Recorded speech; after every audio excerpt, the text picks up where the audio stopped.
একটু পড়াশোনা করতেছিলাম।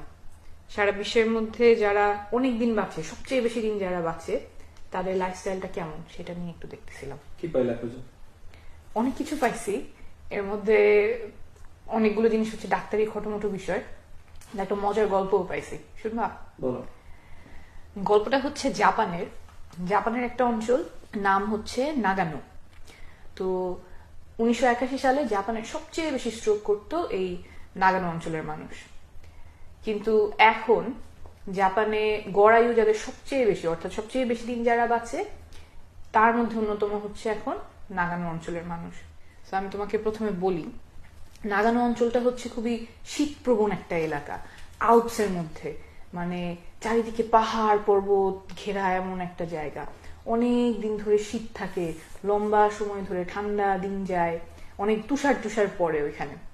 2 মাসেরও বেশি সময় ধরে তুষার পড়তে থাকে। একটা না 2 মাস তুষার পরে? একটা না 2 মাস তুষার পড়ে না। এখন যেমন নাগানোতে কিন্তু তুষার পড়তেছে, আগামী কয়েকদিন তুষার পড়বে, তারপর আবার কয়েকদিন পড়বে না, তারপর আবার পড়বে, এরকম বছরের মধ্যে হচ্ছে 60 দিনেরও বেশি দিন ওখানে তুষার পড়ে। তো এই যে এখন তুষার পরে কিভাবে জানলা? আমি একটু দেখছি ওয়েদার দেখছি ওখানে। সো এখন হচ্ছে তোমার এই যে প্রতিকূল আবহাওয়া, আবাদি জমি কম, তুষার পড়তেছে, এই জন্য হচ্ছে